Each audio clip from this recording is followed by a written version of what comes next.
ముందు ఒక వార్త చదివి వినిపిస్తా. ఏలూరు ఎంపీ పుట్టా మహేష్‌తో పాటు ఆయన తండ్రి మైదుకూరు ఎమ్మెల్యే సుధాకర్ యాదవ్‌ని బెదిరించిన కేసులో ముంబైకి చెందిన రుషాంత్ జయకుమార్ వాడ్కే అనే వ్యక్తిని పోలీసులు అరెస్ట్ చేశారు. ఆర్టీఐ కార్యకర్తనని చెప్పుకుంటూ మీ ఆస్తుల చిట్టా విప్పుతానంటూ ఈమెయిల్స్ ద్వారా నిందితుడు బెదిరింపులకు దిగాడు. తనకు 10 కోట్లు ఇస్తే మిమ్మల్ని వదిలిపెడతానని, లేదంటే వ్యవహారాన్ని కేంద్ర దర్యాప్తు బృందాలకు పంపి అంతు తేలుస్తానంటూ ఎంపీని పలుమార్లు బెదిరించాడు. తనకు వరుసగా ఫోన్ కాల్స్ వచ్చిన నేపథ్యంలో ఎమ్మెల్యే సుధాకర్ యాదవ్ పీఏగా పనిచేస్తున్న ఆది దగ్గరికి చర్చల నిమిత్తం నిందితుడిని ఎంపీ మహేష్ పంపారు. మైదుకూరు వచ్చిన నిందితుడు తన కత్తితో బెదిరించి 70,000 దోచుకుని పారిపోయాడని పోలీసులకు ఆది ఫిర్యాదు చేశారు. పోలీసులు కేసు నమోదు చేసి దర్యాప్తు చేపట్టారు. దక్షిణ ముంబైలో ఉన్న నిందితుడిని మహారాష్ట్ర పోలీసుల సహకారంతో జిల్లా పోలీసులు అరెస్ట్ చేసి కడపకు తీసుకొచ్చారు. అతన్ని కోర్టులో ప్రవేశపెడితే రిమాండ్ విధించడంతో కడప జైలుకి తరలించారు. ఎన్నికల్లో నామినేషన్ సందర్భంగా సమర్పించిన ఆస్తుల వివరాలను ఆధారంగా చేసుకుని ఎంపీతో పాటు ఎమ్మెల్యే నిందితుడు బెదిరించినట్టు పోలీసులు తెలిపారు. నిందితుడు ఆర్టీఐ కార్యకర్త కాదని దర్యాప్తులో తేలింది.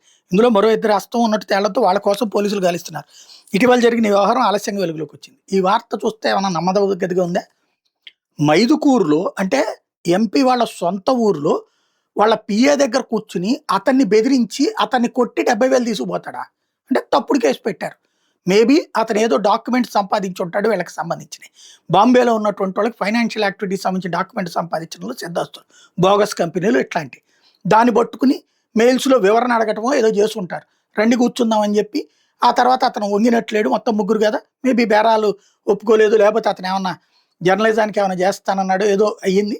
తర్వాత అతని మీద దొంగ కేసు పెట్టారు ఇప్పుడు. పీఏని వాళ్ళ ఆఫీసులోనే బెదిరించి 70,000 లాక్కెళ్ళాడట. అంటే దొంగతనం కేసు అనమాట. తప్పుడు కేసులాగా కనబడుతుంది. ఒక ఎంపీ బెదిరిపోతాడా?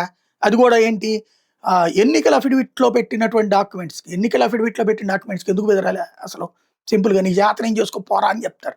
పీక్కో పోరా అంటారు. అట్లాంటిది ఇదంతా జరిగిందంటే సంథింగ్ అన్‌యూజువల్‌గా ఉంది దీంట్లో. కాబట్టి సంథింగ్ ఏదో జరిగింది.